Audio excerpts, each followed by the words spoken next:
Bonjour à tous. Je vous propose au travers de ce topo de vous parler de l'influence de la posture sur la CRF et surtout de ses conséquences en pratique clinique. Je tiens surtout à développer les arguments pour ne pas laisser les patients à plat dans leur lit. Et pour ça, je vais commencer par vous rappeler des éléments de physiologie de base importants pour comprendre mon raisonnement. Tout d'abord, un rappel sur la CRF.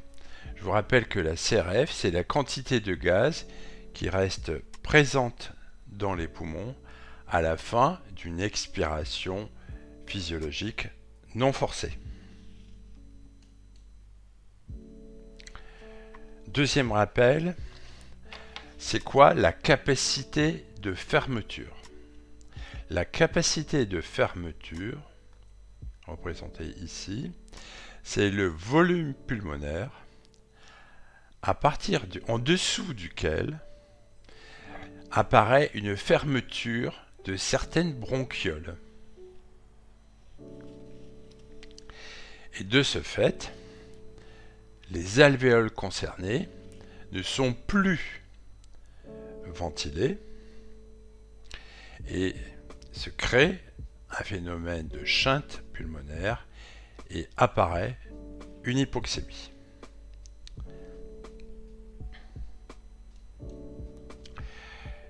La capacité de fermeture, globalement, est fixe, ne varie pas. Par contre, la CRF est susceptible de diminuer. Et dans certaines circonstances, nous verrons que la CRF peut passer en dessous de la capacité de fermeture.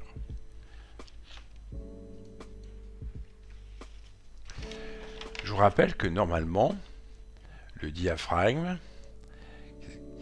lorsqu'il se contracte, entraîne un abaissement la contraction du diaphragme s'accompagne d'un abaissement de celui-ci, d'une élévation de la cage thoracique et une augmentation du volume intrathoracique. En physiologie, on a étudié essentiellement cela en position debout. Je vous rappelle donc en position debout, la gravité va dans le sens de l'abaissement du diaphragme. Cependant, on n'est pas toujours en position debout. Par exemple, lorsqu'on est couché en décubitus dorsal, la gravité se fait toujours dans le même sens, mais ses effets ne portent plus essentiellement sur le diaphragme, mais sur la partie postérieure des poumons, qui se trouve donc moins bien ventilée du fait de la pression des autres parties du poumon sur la partie inférieure. Donc on a une moindre ventilation, en particulier des parties postérieures du poumon. Surtout que si on regarde bien sur une radiographie de thorax de profil, on voit bien que le lobe supérieur droit, le lobe moyen pour le côté droit, sont antérieurs et que le lobe inférieur est essentiellement postérieur. Donc, lorsqu'on est en position allongée, non seulement l'abdomen a tendance à refouler le diaphragme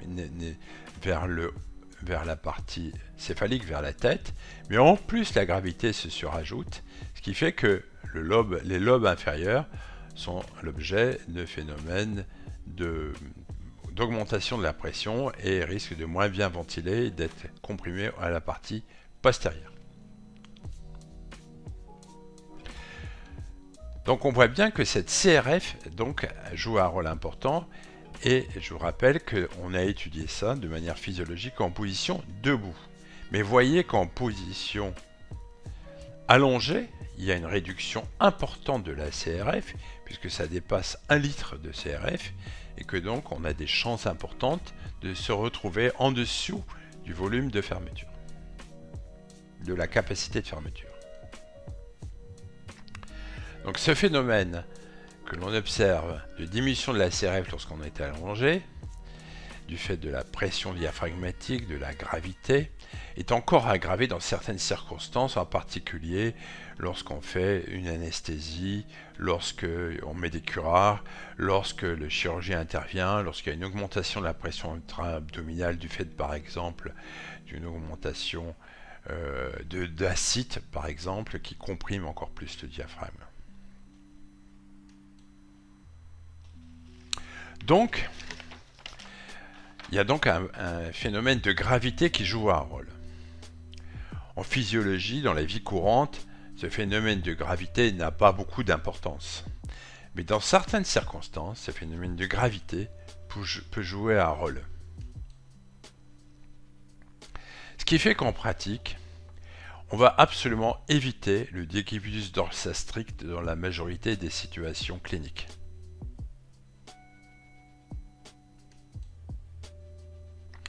On va dès que possible mobiliser le patient, le mettre en lit fauteuil, le mettre au fauteuil, voire le verticaliser dès que cela sera possible. Tout ça en ayant en arrière-pensée ce problème de CRF. N'oublions donc pas que par exemple le simple fait de passer de du décubitus dorsal à la position par exemple A6 fait gagner au moins un petit litre de CRF, ce qui est loin d'être négligeable. Il existe une autre circonstance où on utilise un autre avantage, le rôle joué par la gravité, c'est le cubitus ventral qui est parfois proposé au cours du SDRA ou de la RDS. Au cours d'un ARDS, on a du liquide qui se répand à l'intérieur du poumon et on a des alvéoles antérieures qui sont généralement ouvertes et du fait de la gravité, les alvéoles postérieures ont soit un collapsus intermittent, soit sont complètement collabées et ne sont pas utilisables. Donc on a un phénomène de chinte pulmonaire donc, qui est influencé entre autres par la gravité. Bien sûr, il y a aussi toutes les alvéoles qui ne sont non recrutables. Mais la gravité peut être un facteur utilisé. En effet, dans certaines circonstances, on est amené à proposer à mettre le patient non plus en décubitus ventral sédaté curarisé, mais à le mettre en dorsal, mais à le mettre en décubitus ventral. Pourquoi? Parce que le fait de changer la position de dorsal à la position ventrale va faire que la gravité va s'exercer différemment sur les lobes inférieurs et de ce fait, ça va pouvoir améliorer l'oxygénation des lobes inférieurs. Donc vous verrez parfois l'équipe médicale proposer de faire un décubitus ventral pour voir si le patient est ce qu'on appelle répondeur ou pas répondeur au décubitus ventral. Donc on fait un gaz du sang en décubitus dorsal, puis on le met en ventral et au bout de 2 ou 3 heures, on refait un gaz du sang pour voir s'il y a eu un avantage à proposer du décubitus ventral au patient.